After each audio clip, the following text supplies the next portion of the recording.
স্বাগত এখন দুপুরে আপনাদের সঙ্গে আছে আমরা দুজন, আমি নাহিদা মিতু, আমি গালিব ইবনে রিয়াজ।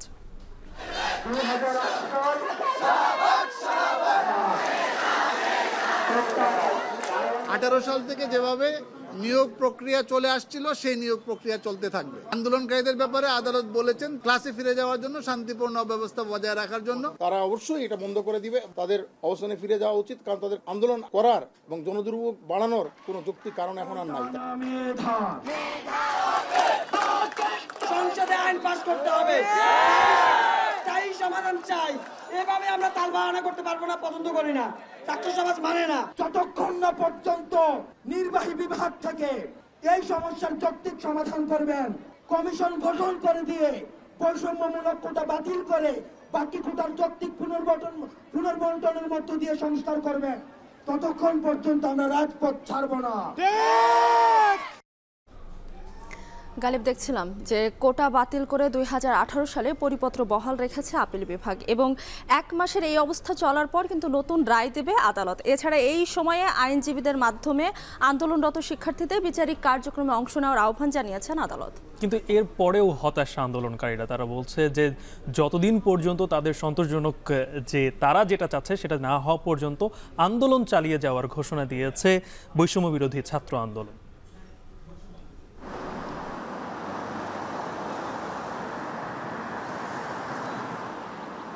মাননীয় প্রধানমন্ত্রী চায়নার সাথে যে আমাদের ট্রেড গ্যাপ আছে সেটি কমানোর উপর বিশেষ গুরুত্ব দিয়ে আলোচনা করেছেন এবং অন্যান্য আইটেম যেমন আমাদের leather product, jute product, pharmaceutical products, ceramic products ও অন্যান্য যে প্রোডাক্টগুলো আছে সেগুলো যাতে এখানে আমদানি হয় সেটার উপর মাননীয় প্রধানমন্ত্রী গুরুত্ব আরোপ করেছেন এবং তারাও আগ্রহ ব্যক্ত করেছেন যে বাংলাদেশ থেকে আরও অধিক পরিমাণ পণ্য আমদানি করা হবে। গালিব, বাংলাদেশকে 100 কোটি ইউয়ান অর্থ সহায়তা দিবে চীন সরকার। এছাড়াও মুক্ত বাণিজ্য চুক্তির সম্ভাব্যতা যাচাই সহ 7টি প্রকল্প এবং 21টি সমঝোতা সই হয়েছে। কিন্তু নিশ্চয়ই গতকালকে বেসরকারি বিনিয়োগের পরে আজকে সরকারি সহায়তা সবকিছু মিলে চীন সফর প্রধানমন্ত্রীর বলা যায় যে তিনি যেটা আশা করেছিলেন সেটাই হচ্ছে। এই যে আপনি বলছিলেন সেটি আসলে দুই দেশের প্রধানমন্ত্রীর মধ্যে একটি বৈঠক অনুষ্ঠিত হয়, সেখানেই এই বিষয়গুলো নিয়ে আলোচনা হয়েছে। গালিব, আমরা এই বিষয় নিয়েও জানবো, তবে শুরুতেই কোটার প্রসঙ্গ নিয়ে কথা বলবো। প্রথমেই বলছিলাম যে কোটা বাতিল করে 2018 সালে পরিপত্র বহাল রেখেছে আপিল বিভাগ এবং 1 মাস এই অবস্থা চলার পরে কিন্তু নতুন রায় দিবে আদালত এবং এই সময়ে শিক্ষার্থীদের আবারও শিক্ষা প্রতিষ্ঠানে ফিরে যাওয়ার নির্দেশ দিয়েছে আদালত। এর মাধ্যমে কিন্তু 2018 সালে কোটা বাতিলের যে প্রজ্ঞাপনটা ছিল সেটা কিন্তু আবার কিন্তু বহাল হলো। এ নিয়ে জাহিদ হাসানের একটি প্রতিবেদন রয়েছে, দেখে আসি সেটি।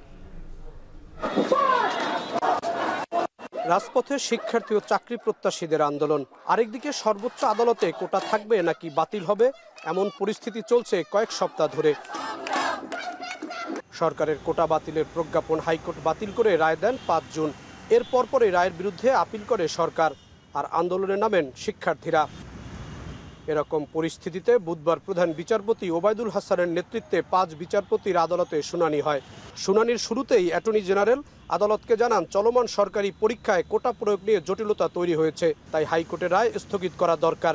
এ সময় শিক্ষার্থীদের পক্ষের আইনজীবীও হাইকোর্টের রায় স্থগিত চান। পরে মুক্তিযুদ্ধের সন্তানদের পক্ষের আইনজীবী বলেন মুক্তিযোদ্ধারা কোটা চায় না, বীর মুক্তিযোদ্ধাদের নানান ধরনের কথা বলে হেয় করা হচ্ছে। এ সময় প্রধান বিচারপতি বলেন হাইকোর্টের রায়ের ওপর বিস্তারিত শুনানিকালে সব দিক পর্যালোচনা করা হবে। পরে হাইকোর্টের রায়ের ওপর 1 মাসের স্থিতি অবস্থা দেন আপিল বিভাগ।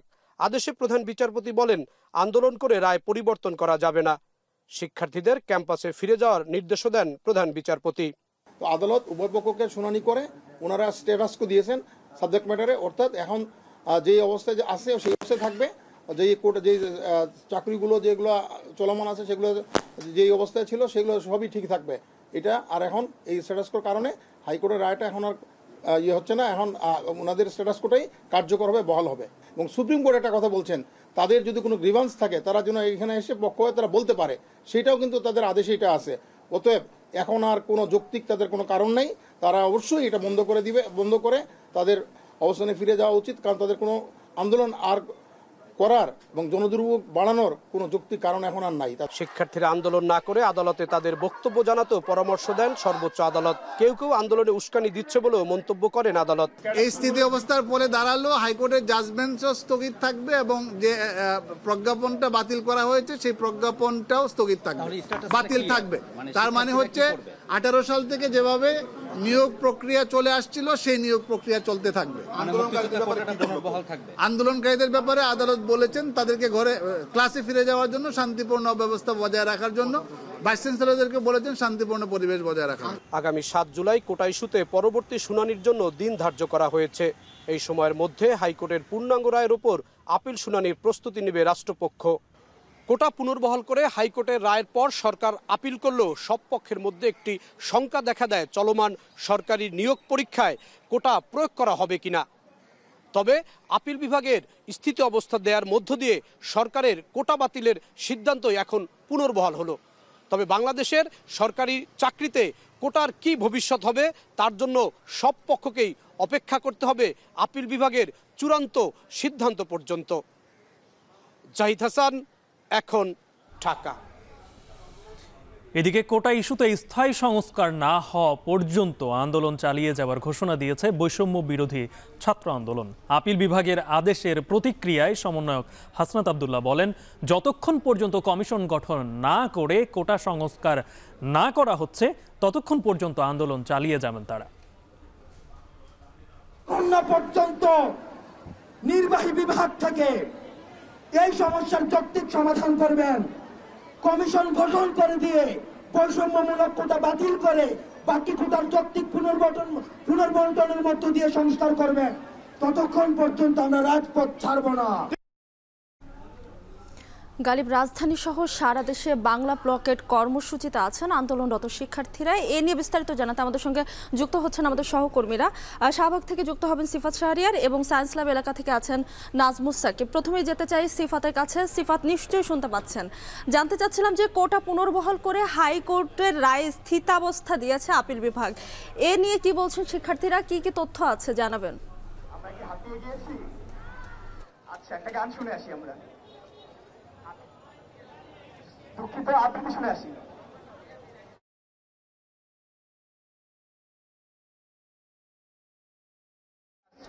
আজকে যে তৃতীয় দিনের মতো বাংলা ব্লকেটের যে আন্দোলন, তারা সেটি কর্মসূচি অনুযায়ী পূর্ব ঘোষিত সময় অনুযায়ী তারা শুরু করছে। সকাল 10টায় কেন্দ্রীয় গ্রন্থাগার থেকে এই আন্দোলনের শুরু হয় এবং সেই সাথে এখন শাহবাগ, এই পাশে নীলক্ষেত, নিউ মার্কেট, ফার্মগেট পর্যন্ত এবং মৎস্য ভবন থেকে গুলিস্তান পর্যন্ত সবগুলো জায়গাতে যান চলাচল বন্ধ রয়েছে, যেহেতু শিক্ষার্থীরা রাস্তার উপরে অবস্থান নিয়েছে এবং বাংলা ব্লকেট অনুযায়ী তাদের যে কর্মসূচি, সেই কর্মসূচি অনুযায়ী তারা তাদের আন্দোলন চালিয়ে যাচ্ছে। এবং যেটি বলছিলেন যে হাইকোর্টের যে রায়ের কথা, হাইকোর্টের যেই পুনর্বহালের কথা, সেটি কিন্তু আসলে তারা বলছেন তারা হতাশ হয়েছেন এবং তারা যেটি চাচ্ছে যে কোটা সংস্কার একটি স্থায়ী সমাধান। তারা চাচ্ছেন যাতে এই কোটা নিয়ে আর কোনো ধরনের আন্দোলন করা না লাগে, সেই জন্য শিক্ষার্থীদের পক্ষ থেকে এবং সমন্বয়ক যারা রয়েছেন তাদের পক্ষ থেকে বারবার বলা হচ্ছিল যে একটি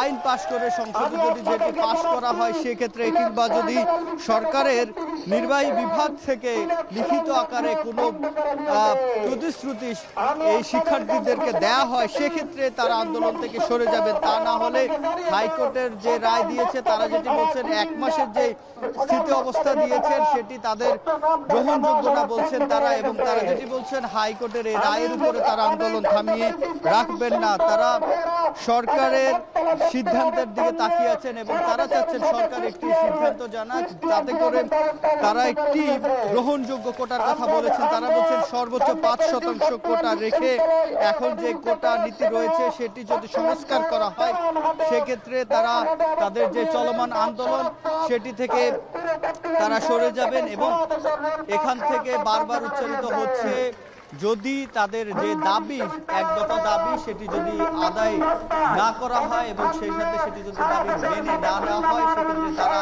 যে আন্দোলন রয়েছে সেটি সারা দেশব্যাপী আরো বেশি বেগবান করবে। জানেন, শুধুমাত্র ঢাকা সিটিতেই প্রায় 17টি জায়গা তারা ব্লকেট দিয়েছে আজকে, 17 থেকে 20টি জায়গা, এবং সারা বাংলাদেশে এই অবস্থা রয়েছে। বিশ্ববিদ্যালয়গুলোতে তারা যার যার অবস্থান থেকে কর্মসূচি পালন করছে। আমরা যেটি দেখেছি, চট্টগ্রামেও যে রেল যোগাযোগ সেটি ঢাকার সাথে বন্ধ ছিল, এবং সেই সাথে ঢাকার আশপাশের এবং এই শাহবাগের আশপাশে ইন্টারকন্টিনেন্টাল মোড়, Nilkhet, new market, science lab থেকে শুরু করে মৎস্য ভবন, এই পুরো জায়গাটিতে যে যান চলাচল সেটি এই মুহূর্তে বন্ধ রয়েছে। এবং নীলক্ষেতে ঢাকা কলেজ এবং তাদের যে ইডেন কলেজের, আমরা একটু ঢাকার সায়েন্স ল্যাবের অবস্থা জানতে চাই। সেখান থেকে যুক্ত হয়েছে নাজমুস সাকিব।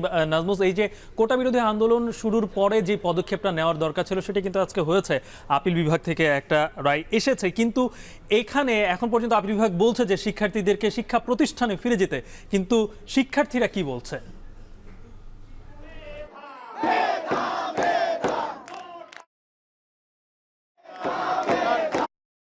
গত কয়েকদিন ধরে আসলে চলছে। আমরা আজকে সকালে সায়েন্স ল্যাব নিউ মার্কেট এলাকায় কিন্তু রয়েছি। সেখানে দেখতে পাচ্ছি যে সকাল থেকে কিন্তু শিক্ষার্থীরা এই এলাকায় অবস্থান নিয়েছেন, এবং দুপুর নাগাদ যে হাইকোর্টের রায় হয়েছে সেই রায়ের ক্ষেত্রেও কিন্তু তারা এক প্রকার প্রত্যাখ্যানই করেছেন। তারা যেটা বলছেন যে হাইকোর্ট যে স্থগিতাদেশ দিয়েছে সেটা কিন্তু তারা আসলে এক প্রকার প্রত্যাখ্যান করে তারা একটা সমাধান চান। এখানে এখন পর্যন্ত বেশ কয়েকজন সমন্বয়ক কিন্তু আমাদের সঙ্গে কথা বলেছেন।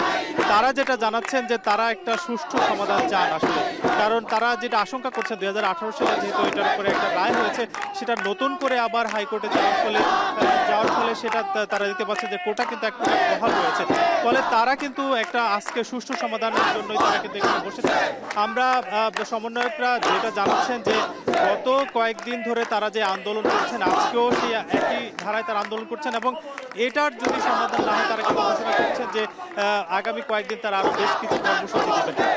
এইখানে আমরা দেখতে পেয়েছি যে আজকে 10:30 নাগাদ কিন্তু সায়েন্স ল্যাবের যে মোড় সেটা অবরোধ করা হয়েছে। ফলে কিন্তু আশপাশের যে সড়ক, অর্থাৎ নীলক্ষেত, নিউ মার্কেট কিংবা মিরপুরের যে সড়কটি রয়েছে সেই সড়ক ধরে একেবারে গাড়ি চলাচল কিন্তু বন্ধ হয়ে গেছে। এমনকি আমরা দেখতে পাচ্ছি যে এলিফ্যান্ট রোডের যে সড়কটি রয়েছে সেই সড়কটি ধরেও কিন্তু গাড়ি চলাচল বন্ধ হয়েছে, এবং এখন পর্যন্ত আমরা দেখতে পাচ্ছি যে যেই অ্যাম্বুলেন্সগুলো চলছে কিংবা যারা আসলে জরুরি কাজে যাচ্ছেন তাদেরকে অনেক ক্ষেত্রে কিন্তু ছাড়া হচ্ছে, তবে অধিকাংশ ক্ষেত্রেই কিন্তু যানবাহন চলাচল একেবারে বন্ধ করে দেওয়া হয়েছে।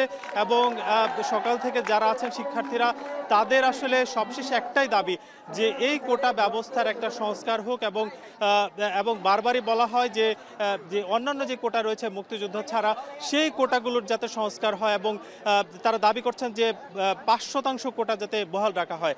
এবং সব মিলিয়ে শিক্ষার্থীরা বলছেন যে তারা একটা সুষ্ঠু সমাধান নিয়ে এখান থেকে বাড়ি ফিরতে চান। তো সায়েন্স ল্যাব এলাকা থেকে এই ছিল সবশেষ।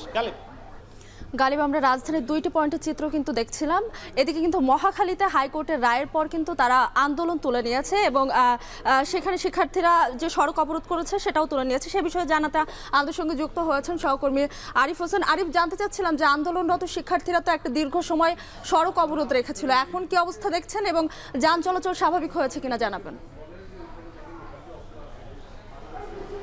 মিতু, প্রায় 3 ঘন্টা অবরোধ ছিল মহাখালী এই অঞ্চলটি, আমতলী এলাকা থেকে। আমরা দেখেছি প্রায় 1.5 থেকে 2 কিলোমিটার, কোনো ক্ষেত্রে 3 কিলোমিটার পর্যন্ত কিন্তু যানজট হয়ে গেছে। আপনাকে যদি আমতলী থেকে শুরু করি এয়ারপোর্ট পর্যন্ত কিন্তু যানজট ছিল, একটির পিছনে একটি গাড়ি দাঁড়ানো ছিল।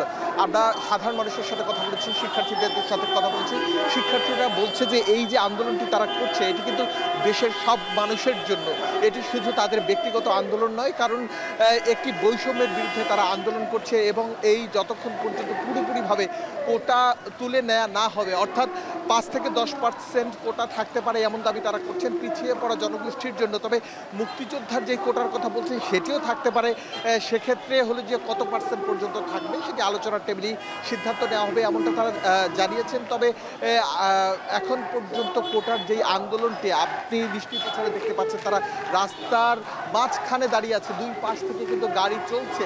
এই যে গাড়ি চলাটা কিন্তু প্রায় 3 ঘন্টা পরে, অর্থাৎ 10:40 দিকে তারা এই মহাখালীর আমতলীর এখানে এসে দাঁড়ায়। এরপর থেকে কিন্তু পুরো এলাকা বন্ধ। আমরা এখানে পুলিশ প্রশাসনের সাথে কথা বলেছিলাম, তারা বলছেন ঢাকার বাইরে থেকে যে দূরপাল্লার গাড়িগুলো মহাখালী বাস স্ট্যান্ডে আসে সেই গাড়িগুলো কিন্তু বন্ধ ছিল এই 3 ঘন্টা ধরে, অর্থাৎ একটি গাড়িও ঢুকতে পারেনি এবং কোনো যাত্রী ঢাকা থেকে বেরও হতে পারেনি, এমন একটি অবস্থার মধ্যে থেকে পড়ে আছে। তবে এখানকার যারা শিক্ষার্থী ছিলেন, যারা কোটা আন্দোলনের পক্ষে, বৈষম্যমূলক ছাত্র আন্দোলনের শিক্ষার্থীরা, তারা কিন্তু অ্যাম্বুলেন্স থেকে শুরু করে যেই সেবা প্রতিষ্ঠানগুলো ছিল সেই গাড়িগুলো কিন্তু তারা চলতে দিয়েছে। রং রুট ধরে হলেও তারা এগুলো পাঠিয়ে দিয়েছে। আমরা দেখেছি মিডিয়ার গাড়ির ক্ষেত্রে তাদের কোনো আপত্তি ছিল না, তবে দূরপাল্লার যে গাড়িগুলো, ব্যক্তিগত গাড়ি, বাইক, সবগুলোই তারা রুখে দিয়েছিল। আমরা সাধারণ মানুষের সাথেও কথা বলেছিলাম, তারা বলেছেন যে কিছুটা দুর্ভোগ থাকলেও এই যে কোটার যে বৈষম্যতা সেটি তারা অবসান চান। তারা সাধারণ শিক্ষার্থীদের পক্ষে কোনো মানুষ একমত প্রকাশ করেছেন, আবার কেউ দুর্ভোগের কথাও বলছেন। কিন্তু আমরা বাংলা ব্লকেড যেটা আজকে তৃতীয় দিনের মতো সকাল সন্ধ্যা এই কর্মসূচি গ্রহণ করেছে বৈষম্য বিরোধী ছাত্র আন্দোলন, কিন্তু আমরা তার আগে দেখেছি তার আগে দুদিন কিন্তু তারা এই বাংলা ব্লকেড তারা কর্মসূচি নিয়েছিলেন, কিন্তু সেটা ছিল একটা বেলায়। কিন্তু আজকে সকাল থেকে হওয়ার কারণে যারা রাজধানীমুখী কিংবা রাজধানীর বাইরেও যারা রয়েছেন তারা কিন্তু অনেক বেশি ভোগান্তিতে পড়েছেন। আমরা একটু দেশের বাইরের পরিস্থিতি জানতে চাই, ঢাকার বাইরের সেই জায়গায় হচ্ছে আমরা যদি দেখি তাহলে চট্টগ্রামে আছেন আমাদের টাইগার পাস থেকে সহকর্মী শোয়েব রহমান এবং অমিত হাসান রয়েছেন বরিশালে। শুরুতেই শোয়েব, আপনার কাছ থেকে জানতে চাই যে আমরা মাত্রই দেখলাম যে মহাখালীতে আন্দোলনরত শিক্ষার্থীরা তারা কিন্তু সড়ক ছেড়ে দিয়ে পাশে আন্দোলন করছে, অর্থাৎ রাস্তা কিন্তু ক্লিয়ার হয়েছে। চট্টগ্রামের পরিস্থিতি কি? সেখানকার শিক্ষার্থীরা আন্দোলনে এখন পর্যন্ত তাদের পরবর্তী যে পদক্ষেপ সেটা কি নিচ্ছে? গালিব, চট্টগ্রামের যে শিক্ষার্থীরা আন্দোলন করছেন তারা কিন্তু এখন পর্যন্ত রাস্তা ছেড়ে দেননি, সড়ক ছেড়ে দেননি এবং তারা সড়ক অবরোধ করেই এখনো পর্যন্ত বিক্ষোভ করছেন এবং একই সাথে তারা সড়ক এবং রেলপথ দুটি অবরোধ করে রেখেছেন। আমরা সকাল থেকে দেখেছিলাম যে সকালের শুরুতে চট্টগ্রাম বিশ্ববিদ্যালয়ের শিক্ষার্থীরা শাটল ট্রেনে চেপে তারা নগরীর দেওয়ানহাটে আসেন এবং সেখানেই তারা রেলপথ অবরোধ করেন এবং তাদের সাথে চট্টগ্রাম বিশ্ববিদ্যালয়ে অধিভুক্ত যেই কলেজগুলো রয়েছে সেই কলেজের শিক্ষার্থীরাও যোগ দেন এবং সেখানে তারা দীর্ঘক্ষণ প্রায় 2 ঘন্টা যাবৎ সড়ক রেলপথ অবরোধ করে রাখেন এবং তারপর বেলা 1টার দিকে দুভাগে ভাগ হয়ে কিছু অংশ রেলপথ অবরোধ করে রাখেন এবং কিছু অংশ এসে আপনি দেখতেই পাচ্ছেন নগরীর গুরুত্বপূর্ণ একটি মোড় টাইগার পাস মোড়, সেই টাইগার পাস মোড়ে এসে তারা সেই সড়কটি অবরোধ করে রেখেছেন। এটি একটি চৌরাস্তার মোড় এবং একই সাথে এটি নগরীর প্রধান সড়ক, যে সড়ক দিয়ে একদিকে দক্ষিণ চট্টগ্রামের সাথে, অর্থাৎ দক্ষিণ চট্টগ্রাম বলতে যেটি বোঝাচ্ছে আগ্রাবাদ, পতেঙ্গা, সি বিচ, দক্ষিণ প্রান্তের যে অংশটি রয়েছে সেটির সঙ্গে উত্তর প্রান্তের মুরাদপুর, বহদ্দারহাট কিংবা খুলশি মূল নগরী বলতে যেটি বোঝায় সেটির সঙ্গে কিন্তু এই সড়কটি সংযোগ স্থাপন করেছে। সেই সড়কটি অবরোধ করে রেখেছেন এবং সেখানে তারা কোনো ধরনের যানবাহনই কিন্তু চলতে দিচ্ছেন না এবং তারা যেটি বলছেন যে আপিল বিভাগের যে 1 মাসের স্থিতাবস্থা দেওয়া হয়েছে হাইকোর্টের রায়ের ওপরে সেটি তারা মানছেন না এবং তারা বলছেন তারা কমিশন গঠন করে কোটা সংস্কারের পদক্ষেপ না নেওয়া পর্যন্ত তাদের যে আন্দোলন সেই আন্দোলন তারা চালিয়ে যাবেন এবং সন্ধ্যা পর্যন্ত তারা এখানে অবস্থান করবেন বলে তারা বারবারই মাইকে ঘোষণা দিচ্ছিলেন এবং আমরা দেখেছি এই অবরোধের কারণে সড়কের 4 প্রান্তেই ব্যাপক যানজটের সৃষ্টি হয়েছে, ব্যাপক যানবাহন এসে কিন্তু জমে গিয়েছে এবং সেই যানবাহনগুলোতে যারা যাত্রীরা ছিলেন তারা ভোগান্তিতে পড়েছেন। দীর্ঘক্ষণ বসে থাকার পরেও যখন আন্দোলনে সড়ক ছেড়ে দেওয়ার মতো কোনো অবস্থা যখন তারা দেখছিলেন না, এরপরেই কিন্তু অনেকেই হেঁটেই গন্তব্যস্থলে রওনা করেছেন এবং এরই মধ্যে এইচএসসি পরীক্ষা চলছে। আপনি জানেন এইচএসসি পরীক্ষার কারণে সকাল থেকে সড়ক অবরোধ করার কথা থাকলেও পরবর্তীতে সেটি কিন্তু স্থগিত করা হয়, অর্থাৎ সেটি দুপুরের দিকে নিয়ে আসা হয় এবং দুপুরে 1টার দিকে মূলত টাইগার পাস অবরোধ করা হয় এবং এই মুহূর্তে এইচএসসি পরীক্ষার্থীদের যাদের পরীক্ষা শেষ হয়েছে তারাও আমরা দেখেছি যে ভোগান্তি মাথায় নিয়েই কিন্তু আসলে ঘরে ফিরছেন। গালিব, আমরা চট্টগ্রামের খবর জানছিলাম, এবার একটু বরিশালের খবর জানতে চাই। বরিশাল বিশ্ববিদ্যালয়ে আছেন আমাদের সহকর্মী অমিত হাসান। অমিত, জানতে চাচ্ছিলাম যে আপিল বিভাগে এই যে রায় দিয়েছে, রায়ের পর শিক্ষার্থীদের অবস্থা কেমন দেখছেন, তাদের কি ক্ষোভ কিছুটা কমেছে কিনা জানাবেন।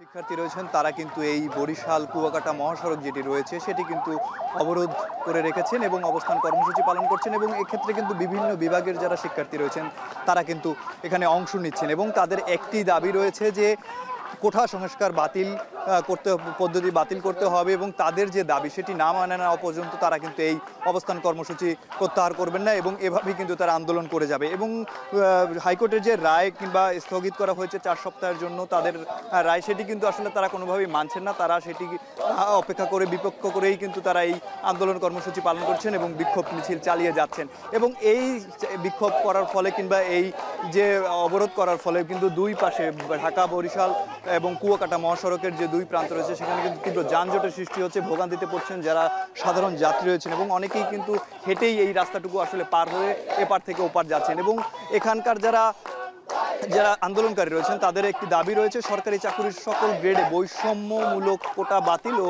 যৌক্তিক সংস্কারের দাবি কিন্তু তারা জানিয়েছেন। এবং তারা বলছেন যে তারা হাইকোর্টের যে রায় দিয়েছে আসলে তারা সেটা মানে না, কারণ তাদের যে দাবি সেটি যদি যতক্ষণ পর্যন্ত পূর্ণাঙ্গভাবে মেনে নেওয়া না হবে ততক্ষণ পর্যন্ত তারা এই রাস্তা ছাড়বে না এবং তারা কিন্তু এই অবরোধ কর্মসূচি পালন করবেন। এবং আরেকটু জানিয়ে রাখি যে সকল ধরনের অ্যাম্বুলেন্স কিংবা রোগীদের যে গাড়ি ঘোড়া সেগুলো কিন্তু তারা ছেড়ে দিচ্ছে, তবে সাধারণ যারা যানবাহন রয়েছে সেগুলো কিন্তু তারা দুই পাশ থেকেই আটকে রেখেছে। এবং এর ফলে কিন্তু সকাল 11টা থেকে তারা এই কর্মসূচি প্রতিদিন পালন করছেন। 11টা থেকে কিন্তু সকল ধরনের সাধারণ যে যানবাহন সেগুলো কিন্তু বন্ধ রয়েছে। এবং শুধুমাত্র বরিশাল বিশ্ববিদ্যালয় নয়, বিএম কলেজের যারা শিক্ষার্থী রয়েছে তারাও কিন্তু ঢাকা বরিশাল মহাসড়ক যেটি রয়েছে নতুল্লাবাদ এলাকায় সেটিও কিন্তু তারা অবরুদ্ধ করে রেখেছিল। তবে সেখানে যান চলাচল স্বাভাবিক হলেও বরিশাল বিশ্ববিদ্যালয়ের সামনে যে অবস্থান কর্মসূচি তারা পালন করছে সেটা কিন্তু এখন পর্যন্ত চলমান রয়েছে এবং এখানের যানবাহনও কিন্তু এখন পর্যন্ত আসলে চলাচল স্বাভাবিক হয়নি। এবং তারা এই আন্দোলনের অংশ হিসেবে রাস্তায় টায়ার পুড়িয়েও কিন্তু তারা আন্দোলন বিক্ষোভ করেছেন এবং এই আন্দোলন তাদের দাবি না মানা পর্যন্ত চলমান থাকবে বলে আন্দোলনকারীরা আমাদেরকে জানিয়েছেন। তো বরিশাল থেকে এই ছিল আমার কাছে সর্বশেষ। মিতু, ধন্যবাদ অমিত। গালিব, আমরা দেখছিলাম যে আপিল বিভাগ 2018 সালে পরিপত্র বহাল রেখেছে এবং এরপরেও কিন্তু আন্দোলনরত শিক্ষার্থীরা আন্দোলন চালিয়ে যাচ্ছে। তবে মহাখালীতে দেখলাম ভিন্ন চিত্র, তারা সড়ক অবরোধ তুলে নিয়েছে। সেই চিত্রটা আমরা গত কয়েকদিন ধরে আসলে দেখছিলাম। হয়তো এরপরে যেই তারা কমিশন গঠনের যেটা কথা বলছে তারপরে হয়তো বা কোনো একটা পদক্ষেপ আজকে এই বাংলা ব্লকেট শেষ হলেই তাদের সমন্বয়কের কাছ থেকে কোনো না কোনো একটা নির্দেশ অবশ্যই আসবে। গালিব, এবার আমরা একটু ভিন্ন প্রসঙ্গে যেতে চাই, প্রধানমন্ত্রীর চীন সফর প্রসঙ্গে। বাংলাদেশ এবং চীনের মধ্যে 21টি সমঝোতা স্মারক সই হয়েছে। সেগুলো হচ্ছে ব্যাংকিং, বাণিজ্য, বিনিয়োগ, ডিজিটাল অর্থনীতি, অবকাঠামো সহযোগিতা সহ আরও বেশ কয়েকটি বিষয় রয়েছে। এবং সকালে বেইজিংয়ের গ্রেট হলে উচ্চ পর্যায়ের বৈঠকে দুদেশের মধ্যে এই সমঝোতাগুলো হয়।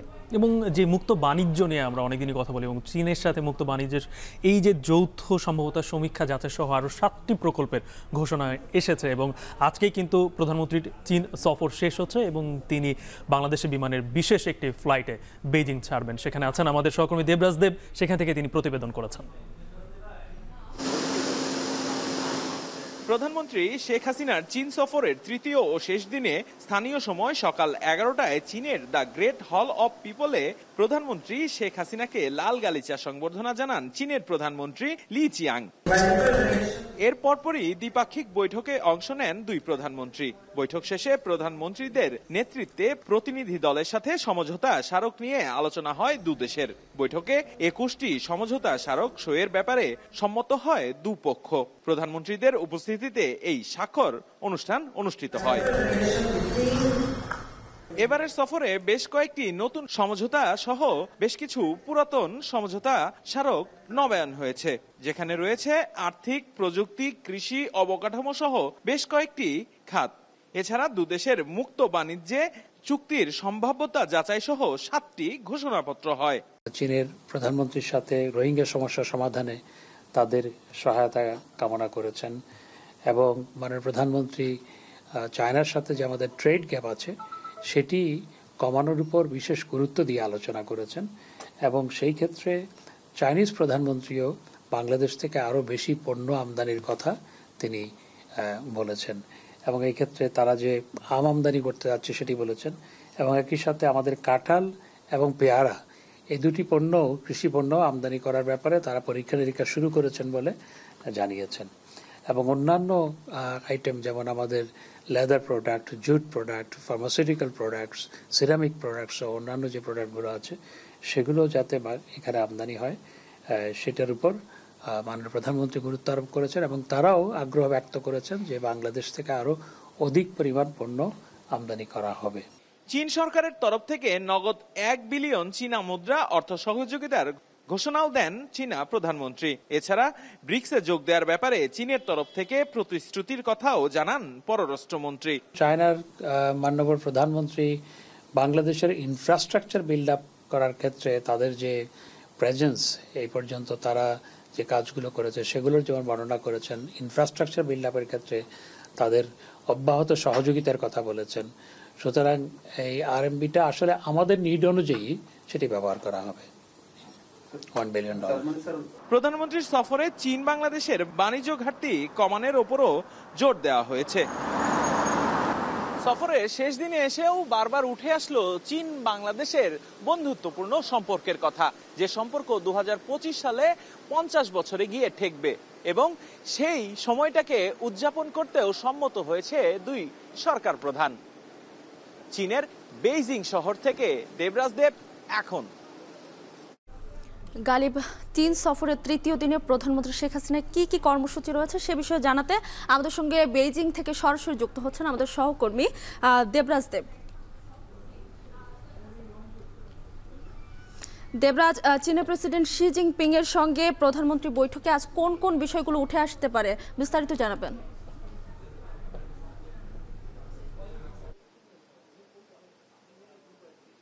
ধন্যবাদ আপনাকে। আমরা জানি যে আজকে সফরের শেষ দিন এবং সেই শেষ দিন আগে কিন্তু সকালবেলা যে the great hall of people সেখানে কিন্তু প্রধানমন্ত্রী চীনের প্রধানমন্ত্রীর সাথে কিন্তু দেখা করেছেন এবং সেখানে প্রায় 21টি এবং পরবর্তীতে আরো একটি সমঝোতা স্মারকে সই হয়েছে। এই মোট 22টি সমঝোতা স্মারক সই হয়েছে এবং সেই সমঝোতাগুলোর মধ্যে কিন্তু বেশ কিছু গুরুত্বপূর্ণ বিষয় রয়েছে। সেখানে শিক্ষা, চিকিৎসা, যোগাযোগ, প্রযুক্তি খাতে কিন্তু এবং আর্থিক খাতে বিশেষ করে বাংলাদেশ ব্যাংকের সাথে কিন্তু এখানকার যে ন্যাশনাল রেগুলেটরি অথরিটি আছে তাদের সাথে একটি চুক্তি সমঝোতা স্মারক সই হয়েছে। তারপর বাংলাদেশের যে ডিজিটাল ব্যাংকিং সিস্টেম সেখানে ডিজিটাল ইকোনমি নামে একটি সমঝোতা স্মারক স্বাক্ষরিত হয়েছে। এছাড়া আরেকটি গুরুত্বপূর্ণ যেটা হচ্ছে যে বাংলাদেশের পণ্য চীনে অবাধে আসলে সরবরাহের যে ব্যাপারটি সেই ব্যাপারেও কিন্তু একটা সিদ্ধান্ত হয়েছেন এবং আশা করা হচ্ছে যে আগামী বছর থেকে চীনে বাংলাদেশের আম পাওয়া যাবে এবং সেই অনুযায়ী কিন্তু দু দেশের যারা সংশ্লিষ্ট কর্মকর্তারা রয়েছেন তারা কাজ করছেন। এছাড়া আরেকটি চুক্তি সেটি হচ্ছে যে ব্রহ্মপুত্র নদী খনন সেটিতেও কিন্তু চীন সহযোগিতা করছে এবং এই মুহূর্তে প্রধানমন্ত্রী শেখ হাসিনা চীনের প্রেসিডেন্ট শি জিনপিং এর সাথে বৈঠক করছেন এবং এই বৈঠকে আসলে মূলত বাংলাদেশের সাথে চীনের যে সম্পর্ক সেই সম্পর্ককে আরো বিস্তৃত করা এবং অবকাঠামোগত উন্নয়ন এবং বাংলাদেশের যে পরিকল্পনা যেটি হচ্ছে যে দক্ষিণ এশিয়ার যে ব্যবসায়িক হাব হিসেবে নিজেদের প্রতিষ্ঠিত করা সেটার ব্যাপারে চীনের কিন্তু সহযোগিতা বাংলাদেশের তরফ থেকে চাওয়া হবে এবং এখন পর্যন্ত যে আলোচনাগুলো হয়েছে, যে মিটিংগুলো প্রধানমন্ত্রী করেছেন সেখানে সবাই কিন্তু বাংলাদেশকে সহযোগিতার ব্যাপারে আশ্বাস দিয়েছেন এবং সবথেকে আরেকটি গুরুত্বপূর্ণ বিষয় হচ্ছে যে ব্রিক্সে যোগ দেওয়ার ব্যাপারে বাংলাদেশ থেকে কিন্তু জানানো হয়েছিল এবং সেটি কিন্তু বাংলাদেশ সরকারকে একরকম ইতিবাচক আসলে সিদ্ধান্তের কথাই চীন জানিয়েছে। তো আজকের এই তৃতীয় দিনের কর্মসূচি সকল কর্মসূচি শেষ করে প্রধানমন্ত্রীর আগামীকাল সকালে যাওয়ার কথা থাকলেও পারিবারিক কারণে কিন্তু তিনি আজকে রাতেই ঢাকার উদ্দেশ্যে রওনা করছেন। তো আমার কাছে এই ছিল বেইজিং শহর থেকে সর্বশেষ তথ্য। চীন সফরের তৃতীয় দিনে প্রধানমন্ত্রীর কর্মসূচির বিস্তারিত জানাচ্ছিলেন দেবরাজ দেব। এখন দুপুরে নিতে হচ্ছে ছোট্ট একটা বিরতি, ফিরবে একটু পরে।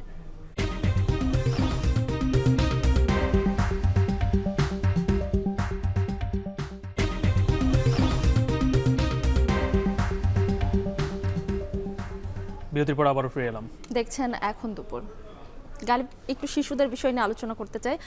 শিশুরা ছোটবেলায় যেসব খেলনা নিয়ে খেলা করে সেগুলো অধিকাংশই প্রায় 38% দেখা যায় যে প্লাস্টিকের দখলে এবং বেসরকারি একটি সংস্থাটির নাম এডসো তারা বলছে যে এই সব খেলনায় সীসা, পারদ সহ বিভিন্ন ধরনের ক্ষতিকর পদার্থের উপস্থিতি মিলছে। এই যে ক্ষতিকর পদার্থগুলো আপনি কথা বললেন, বিশেষজ্ঞরা বলছেন এর কারণে শিশুর স্বাভাবিক যে মানসিক বিকাশ সেটি বাধাগ্রস্ত হচ্ছে। অন্যদিকে বিএসটিআই বলছে যে যারা উৎপাদনকারী প্রতিষ্ঠান তাদের মান নিয়ন্ত্রণ সবার জন্য বাধ্যতামূলক নয়, তবে তিনি আশ্বাস দিয়েছেন সেটি নিয়ন্ত্রণের এখন তারা চেষ্টা করবেন। এ নিয়ে সাজিদ আরাফাতের একটি প্রতিবেদন রয়েছে।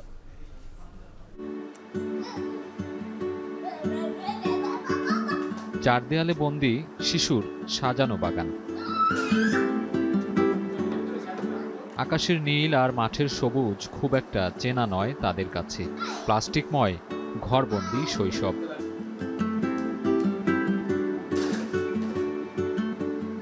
খেলার সঙ্গী বলতে রং বেরঙের প্লাস্টিকের খেলনা, যার সাথে সকাল থেকে রাত অবধি সন্ধি শিশুদের। দুই ভাই বোন কিয়ান ও ফাতিহার দিনও একই ফ্রেমে বন্দি। রঙিন গাড়ি, ব্যাট বল, লেটার ব্লকেই তাদের আনন্দ খুঁজে ফেরা। তবে আনন্দের উপকরণে মিশে আছে বিষাদের উপাদান। প্লাস্টিকের বেশিরভাগ খেলনায় মিশে আছে নানা রকম ক্ষতিকর রাসায়নিক। তবে তা জানা নেই অনেক অভিভাবকেরই। জানা থাকলেও যেন নিরুপায়, কেননা আনন্দময় শৈশবের বায়না পূরণে আর কি বা করবে তারা। দেখলেই মানে লোভনীয়, বাচ্চারা কিনতে চায়। তো সেটা যদি একটু স্বাস্থ্যসম্মত চিন্তা করতো, বাচ্চাদের সবার খেয়াল রেখে যদি ভালো প্লাস্টিক দিয়ে করতো, তাহলে তো অবশ্যই আমরা তো আশা করি এরকমই যে ভালো প্রোডাক্ট আসুক। আমরা তো মাঠ তৈরি করতে পারবো না, আমরা খেলার জায়গা তৈরি করতে পারবো না, আমরা বাবা মা হিসেবে ওকে একটু খেলনা তুলে দিতে পারবো। সেই খেলনাটা স্বাস্থ্যসম্মত কিনা এইটা ইনশিওর করার দায়িত্ব আমার মনে হয় যদি কোনো সংশ্লিষ্ট ডিপার্টমেন্ট এটা করতে পারে। Environmental and social development organization এসডোর একটি গবেষণা বলছে, প্লাস্টিকের শিশু খেলনায় আশঙ্কাজনকভাবে উপস্থিতি বাড়ছে ভারী ধাতু, সীসা, পারদ, ক্যাডমিয়ামের, যা স্বাস্থ্য ঝুঁকিতে ফেলছে তাদের। দেশের বিভিন্ন প্রান্তে ছোট ছোট কারখানায় তৈরি নিম্নমানের খেলনা তো বটেই, আমদানি করা চীনা পণ্যেও মিলছে ক্ষতিকর রাসায়নিক, যা মনের অজান্তে মুখে নিয়েই ঝুঁকিতে পড়ছে শিশুরা। অভিভাবকরা বলছেন, সাময়িক আনন্দ আর দামে সস্তা হওয়ায় সন্তানের হাতে দেয়া হয় এসব। পোলাপানে কান্দে দেখে আমরা এটা লয়ে দিতে বাধ্য, লয়ে দিতে হয়, অনেক খারাপ মালও লয়ে দিতে হয়।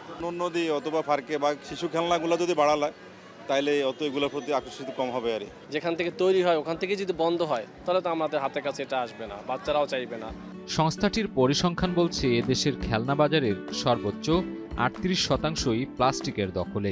মাটির তৈরি খেলনা সামগ্রী মাত্র 18%। বাকিটা দখলে আছে কাঠ, কাপড়, লোহা, রাবার, পাট ও সিরামিক্সের।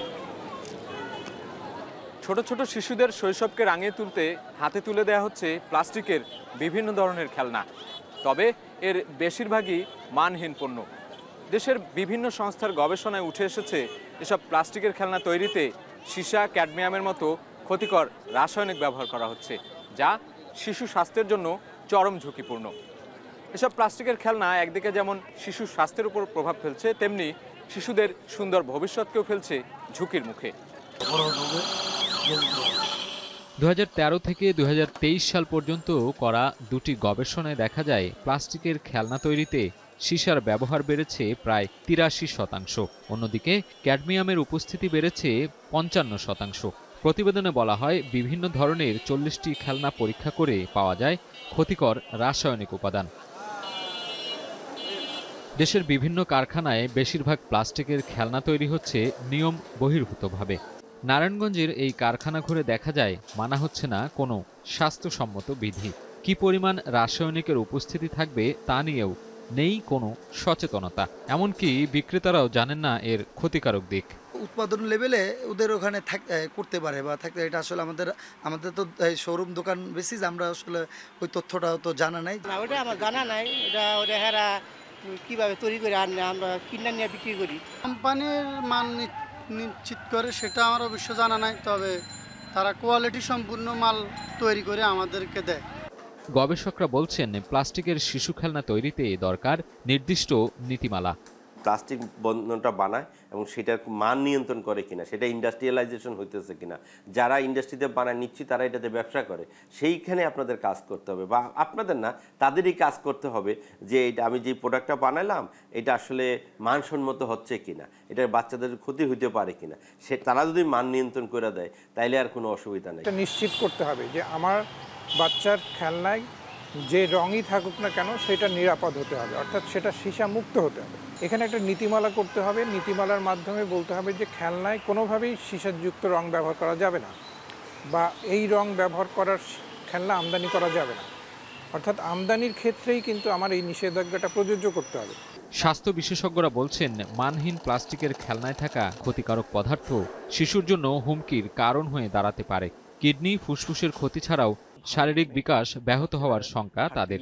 মানহীনভাবে খেলনাটি প্রস্তুত করলে তার মধ্যে বিষাক্ত ধাতব পদার্থ যেমন লিড বা সীসা অথবা যে রঙটি দেখা যাচ্ছে সেগুলো কিন্তু শিশুর শরীরে প্রবেশ করে শিশুর জীবনকে, শিশুর অঙ্গ প্রত্যঙ্গকে ঝুঁকির মধ্যে ফেলে দেবে। সেই ঝুঁকির মধ্যে তার মস্তিষ্কের বিকাশ থেকে শুরু করে শারীরিক বিকাশ, প্রতিরোধ ক্ষমতা, ক্যান্সার তৈরি হওয়ার উপাদান, থাইরয়েডের কার্যক্রম নষ্ট হয়ে যাওয়ার মতো এরকম অনেকগুলো ঘটনা রয়েছে। মান নিয়ন্ত্রণকারী প্রতিষ্ঠান বিএসটিআই জানায় তাদের অধীনে ৪,৫০০ স্ট্যান্ডার্ড থাকলেও মাত্র ২৯৯টি পণ্যের মান নিয়ন্ত্রণ বাধ্যতামূলক। তবে স্থানীয়ভাবে শিশু খেলনা উৎপাদনকারী বেশিরভাগ প্রতিষ্ঠান এর আওতাভুক্ত নয়, ফলে ঝুঁকি থেকেই যাচ্ছে।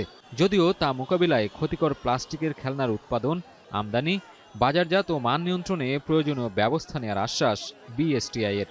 আমরা চিন্তা করছি খুব শীঘ্রই এটাকে বাধ্যতামূলক মান সনদের আওতাভুক্ত করব, কারণ এটা হেলথ ইস্যু যেহেতু, এবং আমাদের বাচ্চারা জানেন যে লেড, ক্যাডমিয়াম বা ক্রোমিয়ামের সংস্পর্শে যে তাদের হেলথ হওয়ার কথা আছে।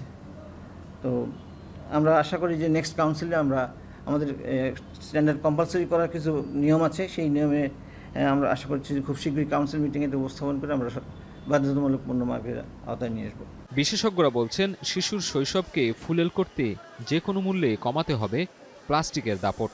পরিবেশ ও স্বাস্থ্যবান্ধব খেলনা নিশ্চিত করা গেলেই আলোকের ঝর্ণাধারায় আনন্দমেলায় ভাসবে শিশুরা। সাজিদ আরাফাত, এখন, ঢাকা। উৎসে কর প্রত্যাহার এবং কৃষকের কাছ থেকে উন্মুক্ত পদ্ধতিতে ধান ক্রয়ের ঘোষণায় বগুড়ায় ধান চাল সংগ্রহ অভিযানে গতি ফিরেছে। চালকল মালিকরা উৎসে কর আরোপের কয়েকদিন সরকারি গুদামে চাল না দিলেও এখন তারা দিতে শুরু করেছেন। খাদ্য বিভাগ বলছে এবার সময়সীমার আগেই নির্ধারিত পরিমাণ ধান চাল সংগ্রহ শেষ হবে। আর সরকার উন্মুক্ত পদ্ধতিতে ধান সংগ্রহ করায় খুশি কৃষক। মাজিদুর রহমানের প্রতিবেদনে বিস্তারিত। দেশের চলতি বড় মৌসুমে সরকার ১১ লাখ টন সিদ্ধ চাল, ১ লাখ টন আতপ চাল আর কৃষকের কাছ থেকে ৫ লাখ টন ধান কিনবে। সংগ্রহ অভিযান ৭ মে থেকে শুরু হয়ে চলবে আগস্ট পর্যন্ত। প্রতি কেজি ৪৫ টাকা সিদ্ধ চাল, ৪৪ টাকা আতপ এবং ৩২ টাকায় ধান কেনার ঘোষণা দিয়েছেন সরকার। তবে সংগ্রহ অভিযানে শুরুতে অ্যাপসের মাধ্যমে ধান ক্রয়ের জটিলতায় অনেক কৃষক ধান দিতে পারেননি। এতে করে বাজারে কম দামে ধান বিক্রি করেছেন তারা। এখন সকল কৃষক আগে আসার ভিত্তিতে ধান দেওয়ার সুযোগ থাকায় খুশি সাধারণ কৃষক। সরকার নির্ধারিত দামেই ধানের টাকা পাচ্ছেন তারা। অ্যাপস নাই, উন্মুক্ত করে দিছে, আমরা ধান দিতে পারবো, এখন খুব ভালো হচ্ছে। এখন আমাদের ধান দিতে আর কোনো সমস্যা নেই এবং বাজারে মূল্যের চেয়ে এখানে সরকারি রেটের এই মূল্যটা অনেক বেশি। চালকল মালিকরা বলছেন তারা আপৎকালীন মজুত করতে সরকারকে চাল দিতে চান। তবে ১ জুলাই থেকে চাল বিক্রির উপর শতকরা ১ টাকা উৎস কর আরোপ করায় লোকসানের শঙ্কায় মিল মালিকরা চাল দেওয়া বন্ধ রাখেন। ৫ জুলাই উৎস কর প্রত্যাহার হয়, চাল দিতে আর কোনো অসুবিধা নাই বলে জানান মিল ও চাতাল মালিকরা। আমরা চাল তো এখানে স্বচ্ছভাবে দিচ্ছিলাম, হঠাৎ করে গভর্নমেন্টের একটা উৎস কর আসার কারণে চাল আসাটা একটু সীমিত হয়ে গেছিল। সংগ্রহ প্রায় শেষের দিকে, এখন যাদের বাকি আছে যেটুকু সেটুকু কোনো মতে আর কি গায়ে যাচ্ছে, মানে লস হচ্ছে না এরকম আর কি, সুদ দিচ্ছে তারা। 1%-এর কারণে অনেক টাকা লস হয়ে যায়, এই কারণে কয়েকদিন দেয়নি। এখন এমন তো অবস্থায় যেহেতু ভ্যাট উড়ায় নিছে, ইনশাল্লাহ চাল দিতে পারবো টার্গেটেডটা। গত দুবার নির্ধারিত পরিমাণ ধান সংগ্রহ করা না গেলেও খাদ্য কর্মকর্তার আশা এবার কৃষক পর্যায়ে সম্পূর্ণ ধান সংগ্রহ করা সম্ভব। আর চুক্তিবদ্ধ মিলাররা সরকারের নিয়ম মেনে চাল দিচ্ছেন। সংগ্রহ অভিযান শেষের আগেই বগুড়ায় ধান ও চাল সংগ্রহ পুরো শেষ হবে। মিলারদের মধ্যে এখন চাল দেওয়ার একটা খুব দ্রুতগতিতে দেওয়ার জন্য একটা আগ্রহ লক্ষ্য করা গেছে, যে আমরা দেখছি যে একদিনে আমরা প্রায় ২০০০ টন চাল বগুড়া সংগ্রহ করতে সক্ষম হয়েছি। আমরা আশা করছি যে ৩১ আগস্ট না তার পূর্বেই আমাদের ধান এবং চালের লক্ষ্যমাত্রা অর্জিত হবে। বগুড়ায় এ পর্যন্ত ৪০,০০০ টন চাল এবং ৭,০০০ টন ধান সংগ্রহ হয়েছে। দেশে চাল সংগ্রহের হার ৫৫%। নির্দিষ্ট সময়সীমায় নির্ধারিত ধান চাল সংগ্রহের আশা খাদ্য বিভাগের। মাজিদুর রহমান, এখন, বগুড়া। এখন দুপুরে নিচ্ছে ছোট্ট একটা বিরতি, ফিরছি একটু পরে, সঙ্গেই থাকুন।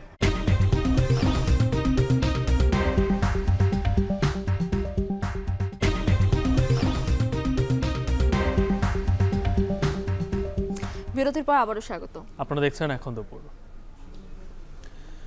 ডেঙ্গু নিধনে ঢাকা দক্ষিণ সিটি কর্পোরেশনে যে অংশীজনরা রয়েছে তাদের অবহেলার কারণেই পুরোপুরি ডেঙ্গু নির্মূল সম্ভব হচ্ছে না বলে জানিয়েছেন ঢাকা দক্ষিণের মেয়র শেখ ফজলে নূর তাপস। সকালে রাজধানীর টিকাটুলির শেরে বাংলা বালিকা মহাবিদ্যালয়ে বিশেষ পরিষ্কার পরিচ্ছন্নতা ও মশক নিয়ন্ত্রণ কার্যক্রম শেষে একথা বলেন দক্ষিণের মেয়র। আরও জানাচ্ছেন মেহেরিন আনি। ঢাকা দক্ষিণ সিটি কর্পোরেশনের শেরেবাংলা বালিকা মহাবিদ্যালয়। এই স্কুলে পড়াশোনা করেছেন প্রধানমন্ত্রী শেখ হাসিনা। তার নামেই তাই করা হচ্ছে একটি নতুন ভবন। এই নতুন ভবনের কাজ শুরু হয় 2019 সালে, যার নির্মাণ কাজ এখনও চলমান। গেল কয়েকদিনের বৃষ্টি এবং এই ভবনের কাজে ব্যবহারের জন্য পানি বিভিন্ন জায়গায় জমে থাকায় এখানে বেড়েছে মশার উপদ্রব। তাই এখানকার শিক্ষার্থীরা রয়েছে ডেঙ্গু ঝুঁকিতে। বুধবার সকালে ঢাকা দক্ষিণ সিটি কর্পোরেশনের আওতাধীন এলাকার সকল বিদ্যালয় ও মহাবিদ্যালয়ে পরিচালিত বিশেষ পরিষ্কার পরিচ্ছন্নতা ও মশক নিধন কার্যক্রমের অংশ হিসেবে শেরেবাংলা বালিকা মহাবিদ্যালয়ে বিশেষ পরিষ্কার পরিচ্ছন্নতা ও মশক নিয়ন্ত্রণ কার্যক্রম পরিচালনায় আসে ঢাকা দক্ষিণ সিটি কর্পোরেশনের মেয়র শেখ ফজলে নূর তাপস। নির্মাণাধীন ভবন পরিদর্শন শেষে দক্ষিণের মেয়র বলেন, ডেঙ্গু নিধনে ঢাকা দক্ষিণ সিটি কর্পোরেশনের যেসব অংশীজনরা রয়েছে তাদের অবহেলার কারণেই পুরোপুরি ডেঙ্গু নির্মূল সম্ভব হচ্ছে না। আমাদের যে সকল অংশীজন কর্তৃপক্ষ সংস্থার সাথে যে আমরা মত বিনিময় করি, আমরা যে দায়িত্ব আমরা যে ভাগাভাগি করে নিই, সেই অনুযায়ী কিন্তু তাদের দায়িত্ব পালন হচ্ছে না। এখানে যে শিক্ষা প্রকৌশল অধিদপ্তর, উচ্চ মাধ্যমিক অধিদপ্তরের অধীনে যে নির্মাণাধীন ভবন রয়েছে, শিক্ষা ভবন রয়েছে, সেটা কিন্তু বেহাল অবস্থা। এ সময় তিনি বলেন, ঢাকা দক্ষিণের অধীনে থাকা যে কোনো প্রতিষ্ঠানকে এডিস মশা নিধনের সব ধরনের সহায়তা করতে প্রস্তুত ঢাকার দক্ষিণ সিটি কর্পোরেশন। কর্তৃপক্ষ সংস্থাগুলো রয়েছে, বিশেষ করে যাদের নির্মাণাধীন ভবনগুলো রয়েছে, তারা যদি এগিয়ে না আসে, তারা যদি দায়িত্বশীল ভূমিকা পালন না করে, আজকে এখানে এসে আপনারা সরেজমিন দেখেছেন যে কি অবহেলা, গাফিলতি, দায়িত্বহীনতা, এটা থেকে আমাদেরকে বেরিয়ে আসতে হবে। সরকারি প্রতিষ্ঠানগুলোর পাশাপাশি শিক্ষা প্রতিষ্ঠানগুলোতেও বিশেষ মশক নিধন কার্যক্রম অব্যাহত রাখবে ঢাকা দক্ষিণ সিটি কর্পোরেশন। এর মধ্যে দক্ষিণ সিটির 400 স্কুলে অভিযান পরিচালনা করেছে সিটি কর্পোরেশন। মেহেরিন অ্যানি, এখন, ঢাকা। শেষ করছে এখন দুপুর। এখন টেলিভিশন ওয়েবসাইটে দেখতে ভিজিট করুন www.ekon.tv। ফেসবুকে চোখ রাখুন facebook.com/tv.ekon আর ইউটিউবে লাইভ দেখতে ভিজিট করুন youtube.com/c/ekon tv।